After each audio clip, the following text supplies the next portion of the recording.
वो तो डिजोल्यूशन में अभी तक हमने क्या पढ़ा, कहानी अब तक सास बहू और साजिश।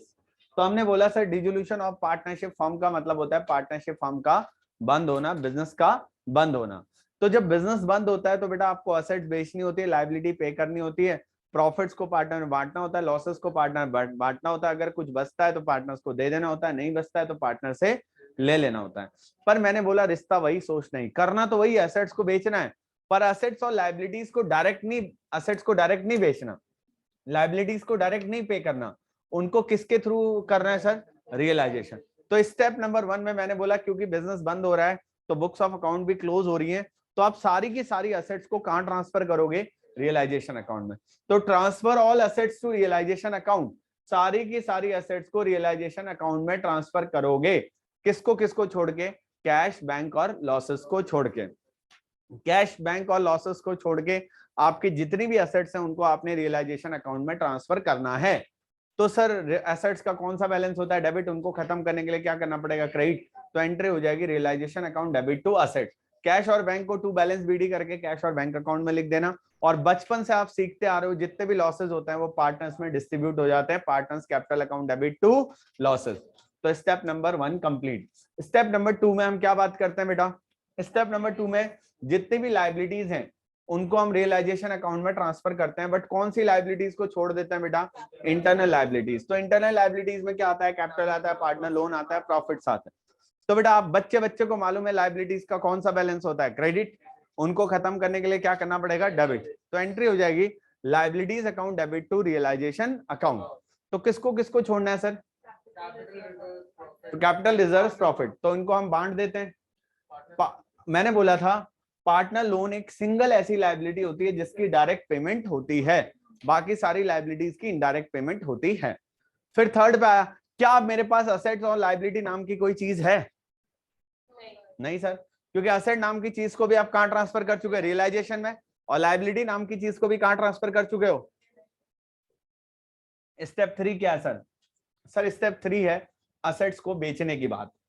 मैंने एक लाइन लिखवाई है, वेदर रिकॉर्डेड और नॉट, मतलब वो असेट चाहे आपके पास पहले था या नहीं था, अगर आप बेच रहे हो ना, अगर आप उसको बेच रहे हो तो आप एक एंट्री करोगे, क्या, कैश टू रियलाइजेशन। और अगर उसी असेट्स को कोई पार्टनर टेक ओवर कर रहा है तो क्या एंट्री होगी बेटा, पार्टनर्स कैपिटल टू रियलाइजेशन। ऐसे बेटा लायबिलिटीज, अगर आप लायबिलिटी को पे करोगे कैश आएगा जाएगा, जाएगा। तो लायबिलिटीज नाम की तो चीज है ही नहीं, पे कर रहे हो तो कैश क्रेडिट होगा, तो एंट्री क्या होगी, रियलाइजेशन टू। और अगर उसी लायबिलिटी को कोई पार्टनर टेक ओवर करेगा, रियलाइजेशन टू पार्टनर्स कैपिटल। यहां तक किसी को कोई दिक्कत, कोई शक, कोई संदेह, कोई दुविधा, कोई अड़चन, कोई रुकावट, कोई कठिनाई, कोई परेशानी? बस बेटा बचपन से हिंदी मीडियम का छात्र होने का यही फायदा है, ठीक है। आ जाओ, चलिए आगे की बात करते हैं अब हम।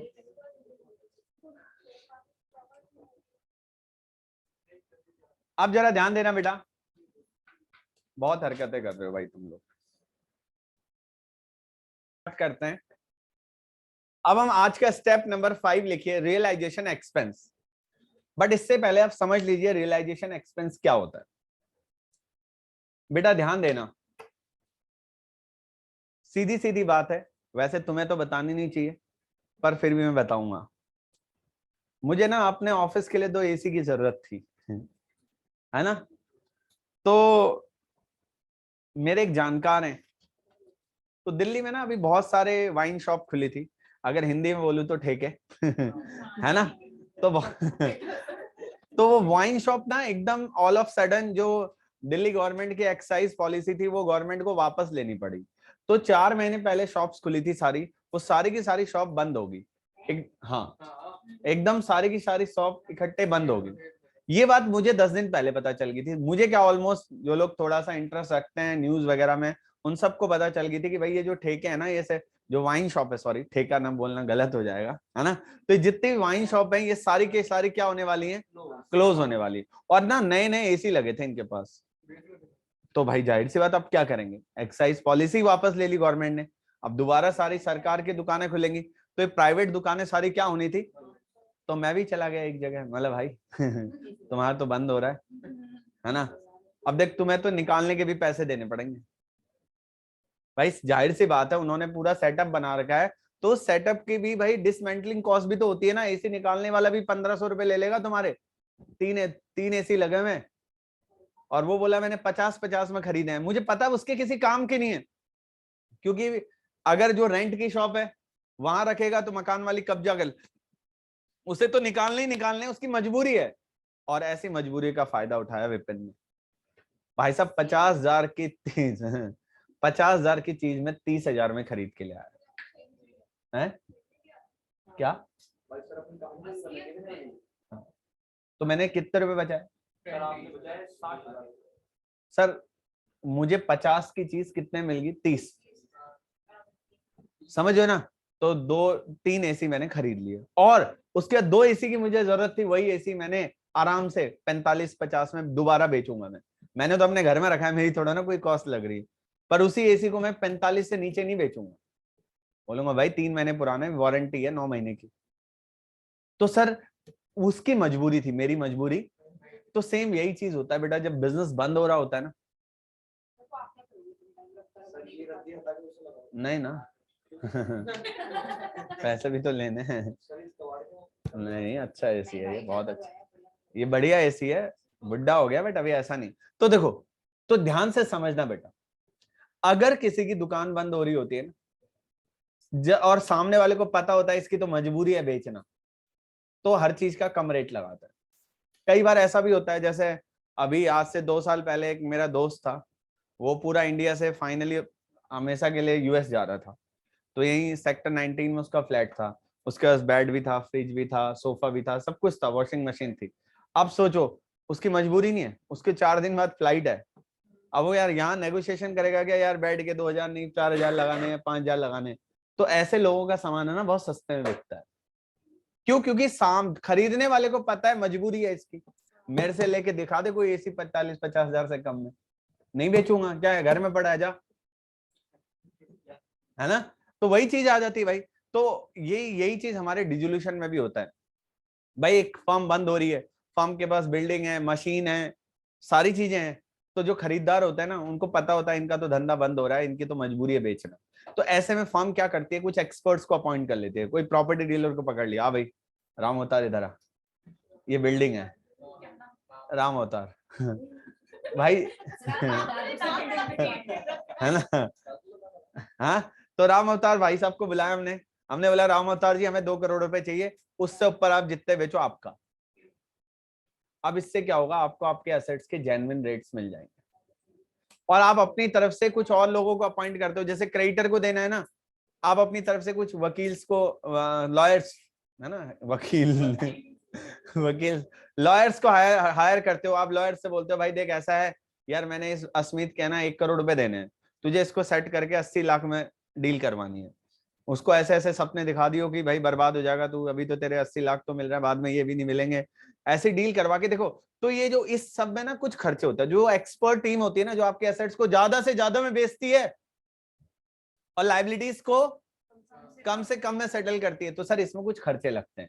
और सर डिसोल्यूशन अपने आप में एक प्रोसेस है, उस प्रोसेस में भी कुछ खर्चे होते हैं, लीगल खर्चे होते हैं, कोर्ट में डीड बनती है, तो ये सारे खर्चे आपको करने पड़ते हैं। इन्हीं को हम क्या बोलते हैं बेटा, रियलाइजेशन एक्सपेंस। ठीक है भाई, अब यहां तक रियलाइजेशन के एक्सपेंस समझ में आ गए क्या होते हैं। भाई आपको असेट बेचना है, आप असेट्स के ज्यादा से ज्यादा दाम लेना चाहते हो, तो आपने एक्सपर्ट को अपॉइंट करा, आप उनको भी कुछ देना पड़ेगा, वो फ्री में तो काम नहीं करेंगे। आप लाइबिलिटीज को कम से कम पेमेंट करना चाहते हो, इसके लिए भी आपने एक्सपर्ट अपॉइंट कर रखे हैं, तो वो उनको भी कुछ ना कुछ देना पड़ेगा। इसके अलावा मैंने बोला कि कुछ लीगल फीस होती है, कोर्ट का खर्चा होता है, तो वो भी आपको देना पड़ेगा। तो इन सबको हम क्या बोलते हैं, रियलाइजेशन एक्सपेंस। तो रियलाइजेशन एक्सपेंस कौन करता है, फॉर्म, जरूरी नहीं, हाँ फॉर्म करना पड़ेगा फॉर्म को, है ना। अब यहां तक की क्लियर समझ में आ गई बात। अब भाई अस्मित की, इस लड़की का प्राइस मिला है, शिवांशी, है ना। तो इसने, मैंने इससे बोला बेटा पार्टी, प्राइस मिला है, किसी भी चीज का मिलना है। चलो इसका बर्थडे आज सुनाई दिया, इसका क्या है आज, बर्थडे, मैंने इससे बोला बेटा पार्टी, इसने बोला कि सर पैसे तो है नहीं, कहाँ से पार्टी दी। मैंने बोला इसके बगल में बैठी है बैंक मैनेजर की बेटी मतलब है ना। मैंने बोला बेटा क्या दिक्कत है, पड़ोसी से ले ले, बैंक मैनेजर, कितने बैंक ऑफ बड़ौदा से करोड़ों रुपए का लोन करवा देंगे है ना, करवा दे हैं? चलो लाखों का करो, चलो कॉन्सेप्ट को समझो यार, पर्सनली मत लो, कहीं घर जाके आत्महत्या कर ले है ना। ये सर ने बेइज्जती कर दी मेरी। बेटा इस कार्यक्रम के सारे एग्जाम्पल काल्पनिक है, इसका किसी भी जीवित या मृत व्यक्ति से कोई संबंध नहीं है तभी तो बोला काल्पनिक।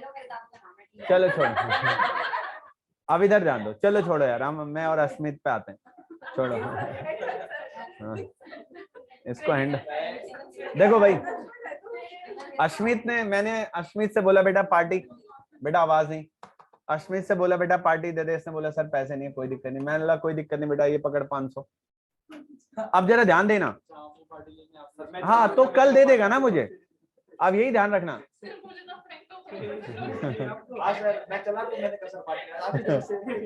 तो जरा ध्यान देना। अब यहाँ पे किसने करा, पेड बाई विपिन, पर अल्टीमेटली उस लाइबिलिटी को बॉन्ड कौन करेगा, अस्मित। भाई कल ये वापस करेगा मुझे 500, नहीं तो कान के नीचे मार के ले लूंगा है ना। तो सीधी सीधी बात है बेटा, बेशक पे किसने करा आज, कॉन्सेप्ट को समझना, बट क्या खर्चा मेरा है, खर्चा किसका होता है, जो फाइनली उस लाइबिलिटी को बॉन्ड करता है। आज पे विपिन कर रहा है, बट अल्टीमेटली ये पैसा कल किसने मुझे वापस करके देना है, अश्मित ने। तो ये मेरे लिए ध्यान से समझना, जो बॉन्ड करता है ना उसका खर्चा होता है ना। तो सीधी सीधी बात है, आपको यहाँ पे दो बातें ध्यान रखनी है, पहले नोट बाद में करना, पहले मुझे लिख लेने दो, फिर आप अपने अकॉर्डिंगली डिजाइनिंग। जब भी फर्म पे करेगी, जब भी फर्म पे करेगी बेटा कैश क्रेडिट होगा, क्योंकि फर्म पे करेगी तो क्या क्रेडिट होगा, कैश। और जब भी फर्म बॉन्ड करेगी तो रियलाइजेशन डेबिट होगा।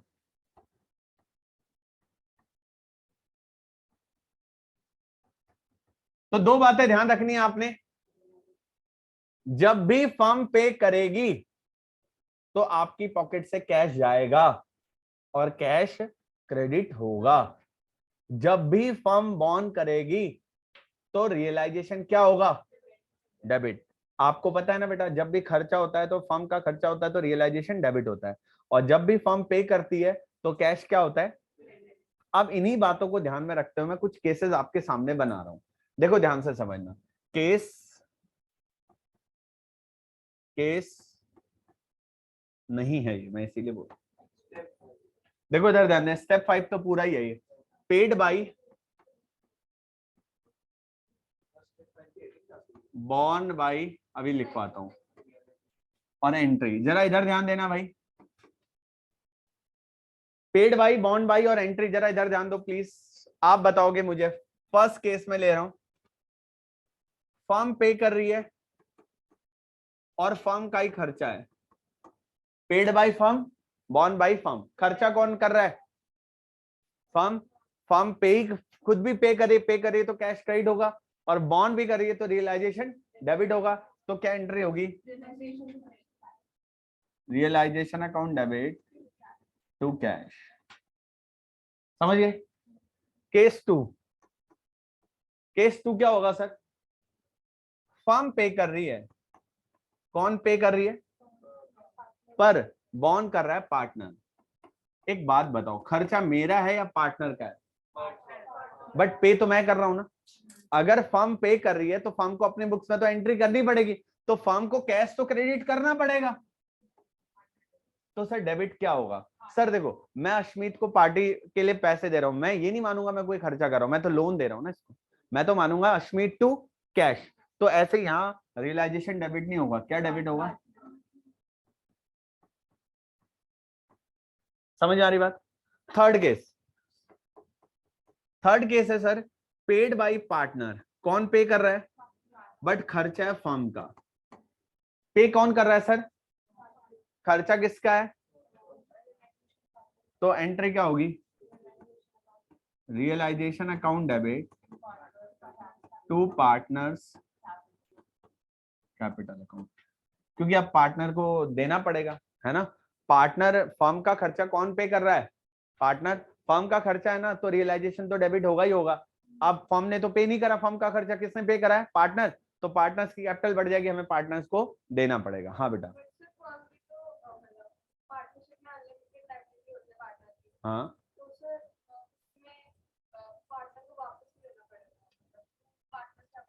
भाई, अनलिमिटेड लाइबिलिटी है तो रेशियो में तो है ना भाई, सारा एक ही पार्टनर थोड़ा ना बियर करेगा। वो बोलेगा मैं ऑलरेडी इतना बियर कर चुका हूँ भाई, उसके हिसाब में तो लिखा जाएगा ना भाई। अगर सपोज करो 1 लाख का लॉस हुआ है, तो अगर 2 पार्टनर है तो 50 ए शेयर करेगा, 50 बी शेयर करेगा, या सारा का सारा ए ही करेगा? तो वो बोलेगा भाई 7,000 का तो ऑलरेडी मैं ये खर्चा भी कर चुका हूं, तो अब मैं 47 ही बियर करूंगा, 43 बियर करूंगा। हिसाब किताब तो होगा ना। अनलिमिटेड लाइबिलिटी है, बट अनलिमिटेड लाइबिलिटी एक ही की नहीं है ना, अनलिमिटेड दोनों की है, तो दोनों बराबर लाएंगे। तो इसलिए रिकॉर्ड में तो मेंटेन होगा ना भाई। ये पार्टनर ने दिया है तो हम बोलेंगे ठीक है, पार्टनर बोलेगा ऑलरेडी मेरी 1 लाख की कैपिटल थी, वो तो मेरी डूब ही है, 7,000 मेरे और डूब गए जो खर्चे के हैं, जो मैंने पे करे, जबकि मुझे पे करने थे या फर्म को पे करने थे? फर्म के बिहाफ पे मैंने कर दिया, एक तरीके से मैं बोल दूंगा मेरे 7,000 और आ गए। तो अब जो डेफिशिएंसी है 93 की है, तो 7 मेरे आ चुके हैं ऑलरेडी, अब मैं 43 और दूंगा अगर 50 हजार रुपए का बन रहा है तो वो चीज है। तो हिसाब लास्ट पे कौन कर रहा है बेटा? पार्टनर। और बॉन्ड भी कौन कर रहा है? तो क्या एंट्री होगी? विपाशा बसु। नो एंट्री, है ना बेटा। नो एंट्री मूवी देख लेना उसमें हीरोइन है विपाशा, है ना। अच्छा, अगर कुछ भी नहीं कहा गया है तो इफ नथिंग स्पेसिफाइड, नई नई मूवी देखनी पड़ेगी, अब तुम पुराने हो गए हो यार, मूवी पुरानी हो गई है। If nothing specified then assume case 1। आधे बच्चों को समझ में ही नहीं आया। नो एंट्री, सारी एंट्री दोबारा समझा देता हूँ बेटा, परम पिता परमेश्वर की कृपा से पहले नोट करो, सारी एंट्री दोबारा बताता हूँ। तो ध्यान से समझना बेटा, हमने बोला रियलाइजेशन एक्सपेंस, बेटा इधर ध्यान दो, ऊपर के 2 पॉइंट समझना जरूरी। रियलाइजेशन एक्सपेंस मतलब कि फर्म को बंद करने के कुछ खर्चे हो रहे हैं, तो वो खर्चे अगर फर्म पे करेगी ना, जब भी फर्म पे करेगी तो फर्म की पॉकेट से कैश जाएगा, कैश क्रेडिट होगा। और जब भी फर्म बॉन्ड करेगी तो रियलाइजेशन क्या होगा? डेबिट। यानी कि रियलाइजेशन के एक्सपेंस जब भी फर्म पे करेगी तो कैश क्रेडिट होगा, और जब भी फर्म बॉन्ड करेगी तो रियलाइजेशन क्या होगा? डेबिट। अब पहले केस में फर्म ही पे, क्योंकि देखो ना, जब भी अब हमारे पास कोई और हेड बचा है क्या, तो इट्स एक्सपेंस, तो हमें डेबिट तो फिर रियलाइजेशन को ही करना पड़ेगा ना, क्योंकि अब ना मेरे पास कोई ऐसा पीएनएल है, जो भी है डेबिट साइड खर्चे, क्रेडिट साइड इनकम, वही तो कर रहे हैं। तो देखो, जब भी फर्म का खर्चा होगा तो फर्म का तो अब एक ही अकाउंट बचा हमें डेबिट करने के लिए, रियलाइजेशन। और जब भी फर्म पे करेगी तो कैश तो क्रेडिट होगा ही होगा। ये 2 बातें समझ में आ गई। अब बताओ यहाँ पे कौन कर रहा है? बॉन्ड कौन कर रहा है? फर्म बॉन्ड कर रही है तो रियलाइजेशन डेबिट होगा, और फर्म पे कर रही है तो कैश भी। सेकंड केस, पे कौन कर रहा है? बॉन्ड कौन कर रहा है? देखो, फर्म पे कर रही है बट खर्चा किसका है? पार्टनर का खर्चा है ना। तो हम अपना अपना रियलाइजेशन डेबिट करेंगे या पार्टनर को डेबिट करेंगे? पार्टनर्स को डेबिट करेंगे। तो हमने एंट्री कर दी पार्टनर कैपिटल टू कैश। अब थर्ड केस ध्यान रखना, पे कौन कर रहा है? बट खर्चा किसका है सर? खर्च मेरा खर्चा, पे कौन कर रहा है? पार्टनर। खर्चा किसका है? फर्म का। और पे कौन कर रहा है? तो एंट्री क्या होगी? रियलाइजेशन टू पार्टनर्स कैपिटल, है ना। लास्ट, पे कौन कर रहा है? बात समझ आई? तो देखो भाई, सब कुछ तो हो गया, असेट्स को बेच दिया, लाइबिलिटीज को पे ऑफ कर दिया, और क्या कर दिया, ये भी जो भी रियलाइजेशन के खर्चे इनको कर दिया। फाइनली स्टेप नंबर 6 लिखो। स्टेप 6 या 7? 6। तो लिखो step number 6, for realisation profit और लॉस। बेटा इसके बाद देखो last, for realisation profit and loss. 6 number step है हमारा। फाइनली बेटा या तो रियलाइजेशन का प्रॉफिट होगा या फिर रियलाइजेशन का लॉस हो गया। बचपन से एक ही बात पढ़ते आ रहे हैं बेटा, प्रॉफिट होगा तो प्रॉफिट क्रेडिट होगा, लॉस होगा तो लॉस। किसमें? कैपिटल। तो अगर लॉस होगा सर थिंक पॉजिटिव, प्रॉफिट होगा तो एंट्री होगी realisation account debit to partners capital. और बेटा अगर क्या होगा लॉस तो क्या एंट्री होगी? Partners capital account debit to realisation. ये दो बातें आपको ध्यान रखनी है। अगर लॉस होगा तो क्या एंट्री होगी? सर अगर लॉस होगा पार्टनर्स कैपिटल टू रियलाइजेशन, और अगर प्रॉफिट होगा, समझ में तो नहीं आ रही बात? Sir finally step number 7, last step. Last step है बेटा अब फॉर फाइनल सेटलमेंट। या तो बेटा पैसा लाना पड़ेगा या फिर आपको मिलेगा।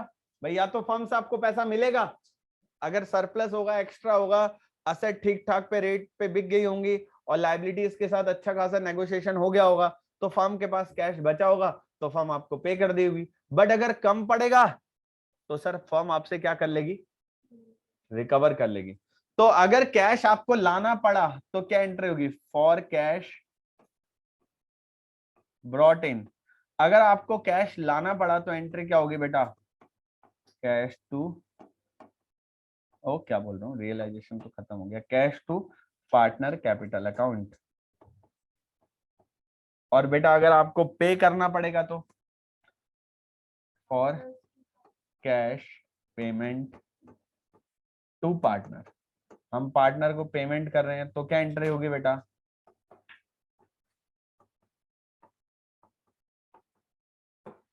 समझ में तो ना आई बात? आ गई? तो देखो सर रियलाइजेशन का प्रॉफिट या लॉस होगा। प्रॉफिट होगा तो एंट्री हो जाएगी realisation account debit to partners capital account, और सर लॉस होगा तो एंट्री होगी पार्टनर कैपिटल टू रियलाइजेशन। फिर इसके बाद आती है फाइनल सेटलमेंट। फाइनल सेटलमेंट मतलब या तो पैसे कम पड़ेंगे या फिर पैसे ज्यादा होंगे। तो बेटा अगर पैसे कम पड़ेंगे तो पार्टनर्स को लाने पड़ेंगे ना, तो एंट्री क्या होगी? Cash to partners capital account. अगर ज्यादा होंगे तो पे करना पड़ेगा, तो क्या एंट्री होगी? Partner capital to cash. बात समझ में तो नहीं है? तो अब इसके बाद कुछ नोट्स लिखते हैं, छोटी छोटी मगर मोटी बातें, क्वेश्चन को गलत भी करा सकती हैं अगर छोटी छोटी बातें गलत। ठीक है,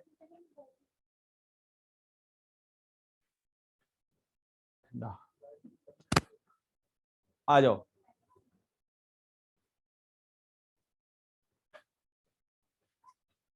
अर्नब समझ में तो नहीं आ रहा बेटा? ओके, लास्ट क्लास में नहीं आई थी तुम? आई थी? कहाँ बैठे थे?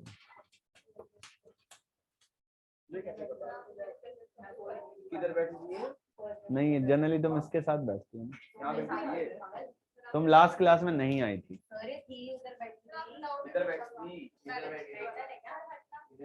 देखो, if nothing specified, case note 1 लिखो फिर समझाता हूं, 4 नोट लिखवा रहा हूं जल्दी से। If nothing specified, if nothing specified about, if nothing specified about payment of outside liabilities, if nothing specified about payment of outside liabilities, then assume it full payment. If nothing specified about payments of outside liabilities, then assume it full payment. देखो भाई बात को ध्यान से सुनना, आपकी outside liabilities का मतलब क्या होता है? Creditor, bills payable, bank overdraft. आपकी बुक्स में बैलेंस शीट में दे रखे हैं लाइबिलिटीज, दे रखी हैं आउटसाइड लाइबिलिटीज, और इनको पेमेंट के बारे में कुछ नहीं कहा गया, तो आप क्या मानोगे? Full payment. भाई एक बात बता दूं, आपने किसी के पैसे देने होंगे ना, वो घर पे आ जाएगा, भाभी जी नमस्ते, भैया हैं क्या, सुबह भी शाम भी। तो इसका, इस लाइन का ये मतलब है, हो सकता है बैलेंस शीट में आपको दे रखे हैं क्रेडिटर 50,000 और नीचे एडिशनल इन्फॉर्मेशन में आपको बताया नहीं कि क्रेडिटर को कितनी पेमेंट हुई है, तो आप क्या मानोगे? क्यों? क्योंकि हम ये मानते हैं कि भाई जिसको लेना होता है ना, वो दिन रात घर के आगे खड़े होके ले जाता है पैसे, थोड़ा ड्रामा करके ले जाता है। तो अगर क्वेश्चन में कुछ भी नहीं कहा गया, अगर लाइबिलिटीज की पेमेंट के बारे में कुछ नहीं कहा गया, तो हम क्या मानेंगे? Full payment. सेकंड स्टेप लिखो, सेकंड लिखो बेटा, if nothing specified about realization of assets, अब देखो, then assume it zero। But अब कई स्टूडेंट्स बोल रहे थे कि उनके स्कूल में कोई अमेंडमेंट आई है, मैंने तो अभी तक कहीं नहीं देखी है। हाँ है ना, बट अभी यही पढ़ो, if nothing specified about payment of liabilities, sorry realisation of asset, then assume it zero. जैसे इसका क्या मतलब है कि आपकी बैलेंस शीट में फर्नीचर दे रखा है 50,000 रुपए का। भाई देखो, मैं एक छोटा सा एग्जांपल बताता हूँ। आपने एक 50,000 का फर्नीचर खरीदा है ना, और जैसे ही फर्नीचर घर खरीद के लाए तो उस पे दीमक लग गया। समझते हो ना दीमक क्या होता है?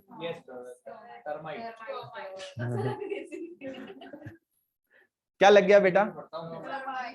टर्माइट्स, टर्माइट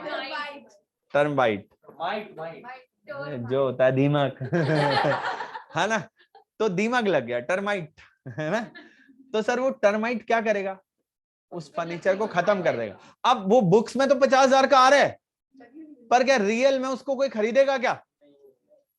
टर्माइट लगा हुआ फर्नीचर कौन खरीदेगा? तो ऐसा हो सकता है कि बुक्स में फर्नीचर 50,000 का है और उसको बेचने के बारे में कुछ नहीं कहा गया, तो हम क्या मानेंगे? जीरो। थर्ड लिखो बेटा, एक मूवी देखी है, आमदनी अठन्नी खर्चा रुपया, नाम सुना है? अब मुझे सारे एग्जाम्पल अपने अपडेट करने पड़ेंगे, पुराने हो गए हैं है ना।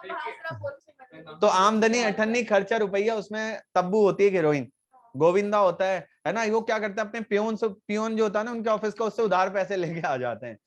हाँ, बाद में पैसे वापस नहीं करते तो उनके घर आता है, स्कूटर लेके चला जाता है उनका, हाँ तोड़ फोड़ मचा के, उनका टीवी उठा के ले जाता है, स्कूटर उठा के ले जाता है। तो कई बार ऐसा ही होता है, जब क्रेडिटर को आप पैसे नहीं देते हो ना, एक दो बार तो इंतजार करते हैं, नहीं आते, फिर आपके ऑफिस वहां के आपका सामान उठा ले जाता है, कंप्यूटर उठा ले गए, आपकी गाड़ी उठा के ले गए, या और सामान उठा के ले गए। तो अगर कोई असेट्स को कोई क्रेडिटर टेक ओवर करता है, ध्यान रखना पार्टनर नहीं बोल रहा हूँ, क्रेडिटर, तो फिर इसका विद गली विच नो एंट्री।